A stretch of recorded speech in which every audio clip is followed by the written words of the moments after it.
The other day you came to visit my house. You must have seen a computer, right? That computer was bought by my mother as a reward for me when I passed the university entrance exam. My mother also said that there's everything on the internet and told me to be careful when I go online, but I didn't pay any attention to what she said. One weekend last month, when I was surfing through the Strange World, teacher, you must know the Strange World. It was a website that posted strange stories and pictures with a bit of horror. I read the articles there, and even bet with my friends in queue that I dared to read all the posts that day, then tell them about it. We often play this betting game. If someone is a coward, can't do what they said they would do, for example, look at a scary picture, we will kick that person out of the group. That evening, starting from 7 o'clock, I read the posts in a row. While reading, I told my friends about it, feeling very excited. The content of these horror posts was not the same. Some were very scary. Some were bloody, just making people feel disgusted. After reading the posts for nearly half an hour, all the friends in my chat room respectfully called me madam.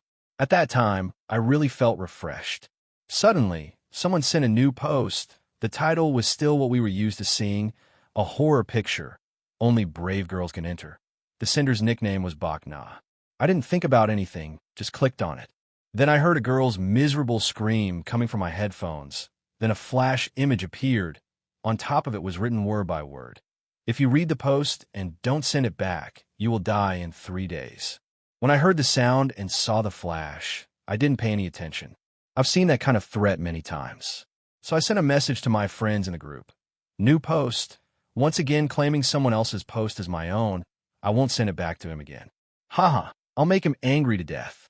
A few seconds later, a photo appeared on the computer screen. A very normal photo, a photo of mother and daughter. Nothing scary at all. Looking closely, there was nothing to see. If there was something a little strange, it would be that when it appeared, my hard drive made a very light clicking sound. I stared at the photo, thinking that it would make a swish sound and then change to a scary image. So after being startled, I could pat my chest and say, scaring people like that, that's childish. But a few minutes later, the photo didn't move at all. The smiles of the mother and daughter in the photo seemed to be even brighter.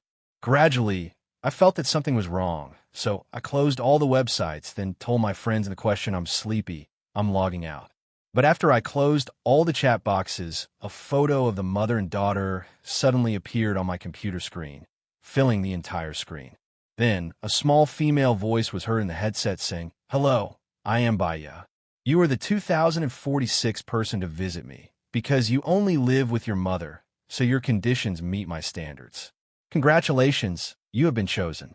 So, please choose between you and your mother. Who will I bite? I can give you 3 minutes to choose. After 3 minutes, the system will automatically choose the person to be bitten. Then, a timer appeared on the photo. The time counted to 3 minutes.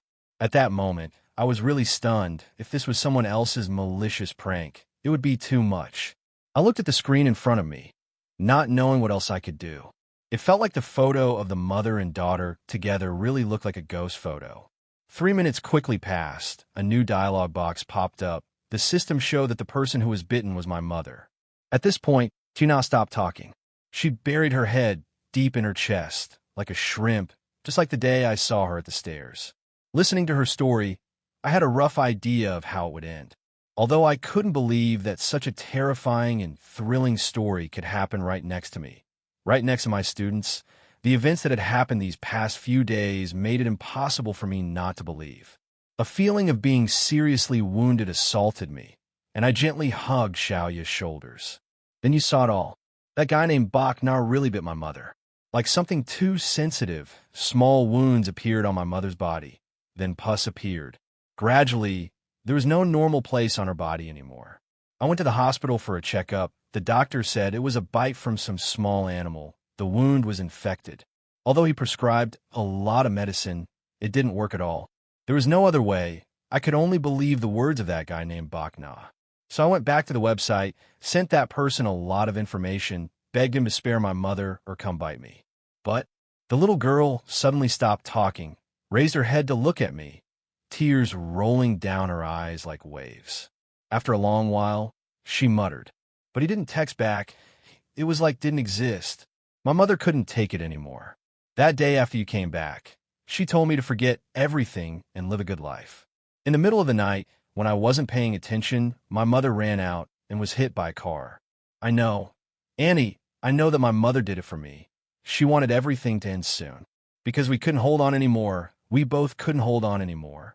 In the girl's sobs, I imagined the mother running on the busy road, using all her strength to rush out to the street to free herself, to find peace and tranquility for her daughter. Or maybe her suicide attempt had another factor behind it. If I hadn't gone to see her and told her that her daughter was abnormal, she probably wouldn't have made such a decisive decision. With a pain in my heart, I could only hug Xiaoya tightly, using my arms to give her some strength. It's all over. Don't think about it anymore. We can only let your mother go peacefully, right? Tina, listen to me. Forget everything. Don't think about it anymore because there are some things we can't control. For your own sake, live well. After hearing my words, her body suddenly trembled from the inside out. No, it's not over yet.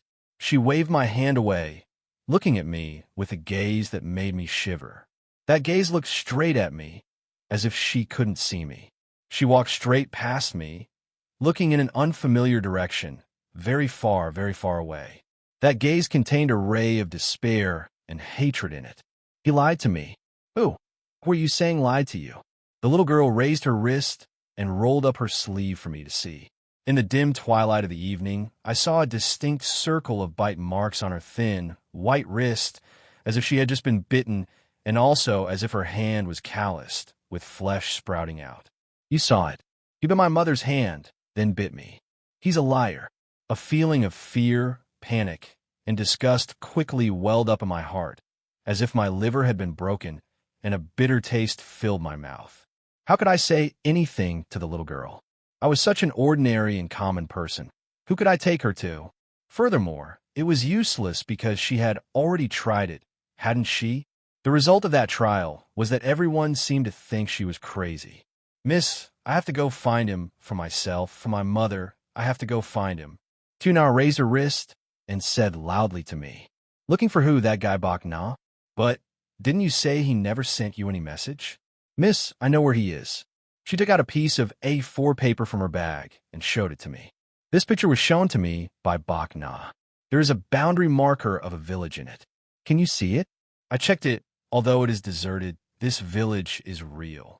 The picture she was holding in her hand was the one I saw on her computer screen that day. It was truly a warm picture. I never expected that behind that picture, there would be such a bloody story. I have to go to that village to find him. If he harmed people because of this image, then he will definitely be here. Whether he is a human or something else, I still have to find him. Teacher, you know about me, so if anything happens to me, at least one person will know why I died. Teacher, you are a good person. Thank you for believing me. Goodbye, teacher. The little girl put the paper in her bag, then stood up and left. In the dim twilight, she was so thin that she looked like a wisp of smoke. Looking at the little girl, I sat stiffly on the chair, unable to control myself. I clenched my fists, my fingers digging into my palms. My wrists felt like they were wrapped in iron, and my ears rang with the words of Chiu Na's mother. I see that you're a kind person. So our Chiu Na needs you to take some effort to take care of her. I will do it. I will do it. That day, I agreed with that mother.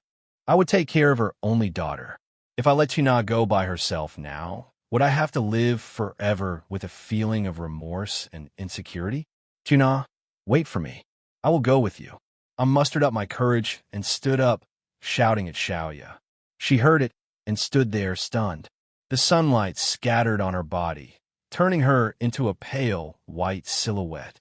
A long time later, she lowered her head and turned around, bowing deeply towards me.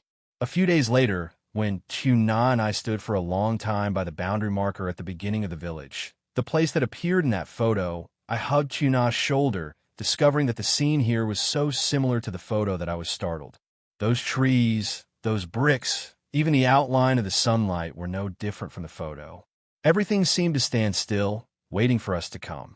Entering the village, I asked Xiao to show me the A4 paper with the picture printed on it, thinking about who I should ask for news about the mother and daughter.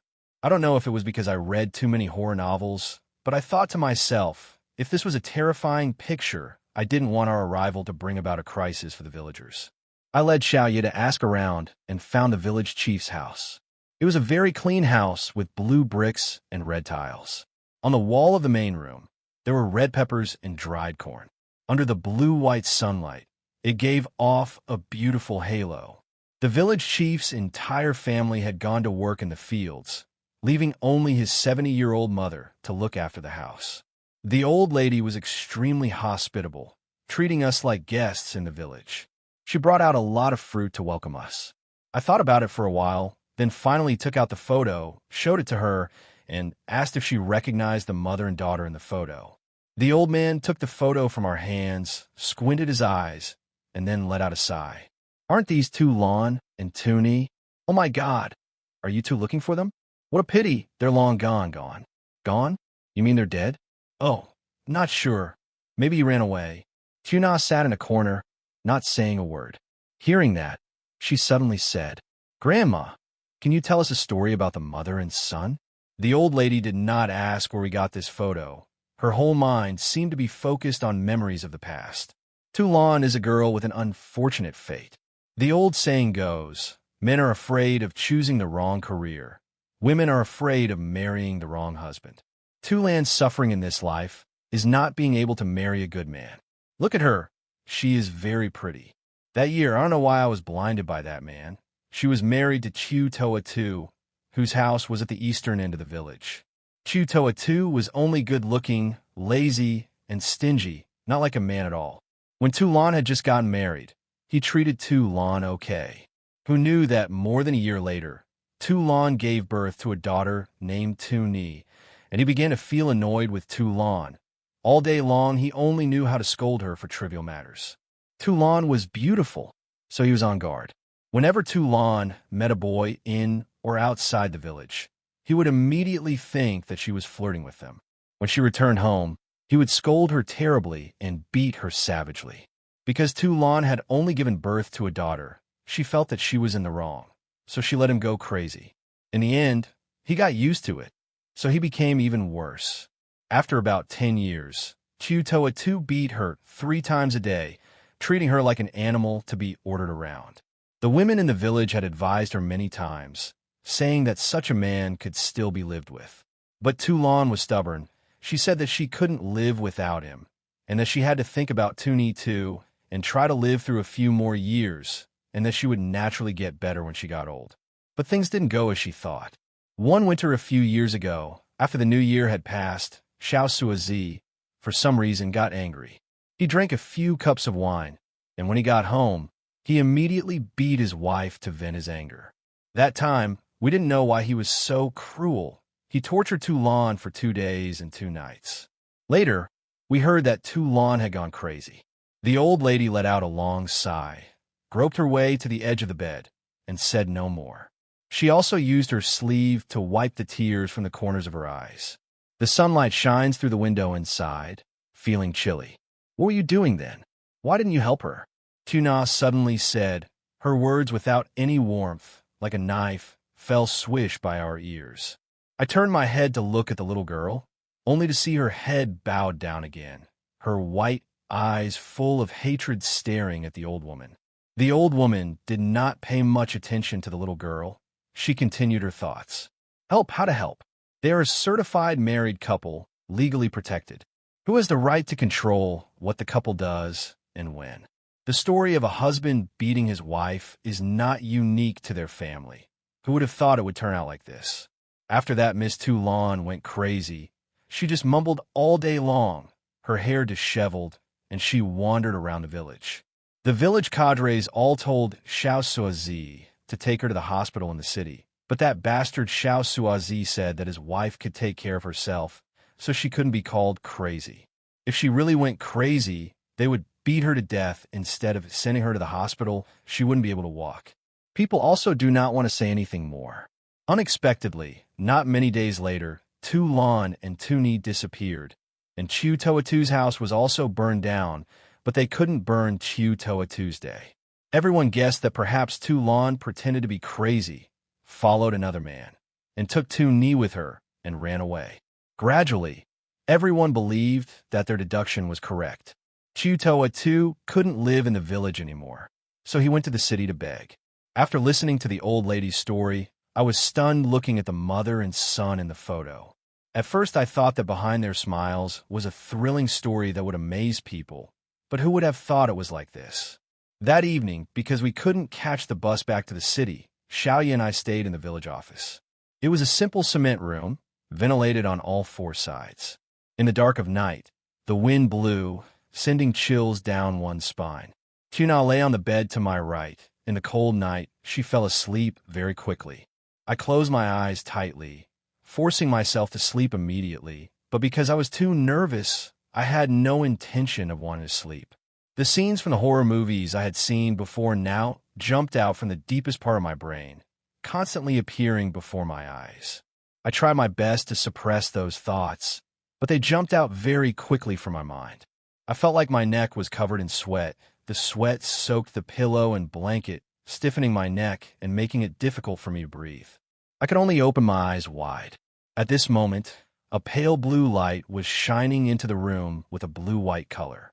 I let out a sigh, suddenly feeling that something was a little strange around me. There were 4 beds in the room at first. The other 2 were empty. But in the dark, I discovered that 2 of those beds were occupied. In the bluish-white light of the moon, I saw 2 figures sitting up. They swung their legs from the bed to the floor. They stood up and slowly walked towards me. Finally, they stood in front of my bed. Under the moonlight, I saw clearly the faces of 2 people, Lan and Ni. They looked exactly like in the picture, facing me with the same smile. Then they sat at the head of my bed. Fear came over me from somewhere. Unable to bear it any longer, I let out a scream, then jumped up on the bed. Lan and Ni disappeared for a moment. It turned out to be an illusion. No, it must be a dream. My heart was beating so fast, I was so glad that it was just a dream scene. My inner shirt was soaked with sweat. I turned around to turn on the light, preparing to change into another inner shirt. Suddenly, I discovered that Chuna had finished dressing. She was sitting on the bed like a scene in Buddhist nirvana, her empty eyes looking straight at me. Dunya! Looking at the little girl under the dim light now was no more pleasant than seeing the mother and daughter in my dream. It took me a long time to mumble her name. The girl put her feet on the floor, put on her shoes, and slowly walked to my bed. Then she squatted down a little and looked up at me. Teacher, I saw Tuni. Tuni called me there. The girl said, and then held out her wrist, her sleeve rolled up to her elbow. Under the dim light, I saw that her entire arm was covered in bite marks, giving off a fishy smell. Tuni said Bakna is with her. Tuni can help you. The girl said that and stood up straight, turned towards the door, and walked away. I looked around this cold room. I didn't want to stay here another second. Okay, Xiaoya, we'll go together. Whatever it is, let's face it together, even if we have to face a life-and-death battle.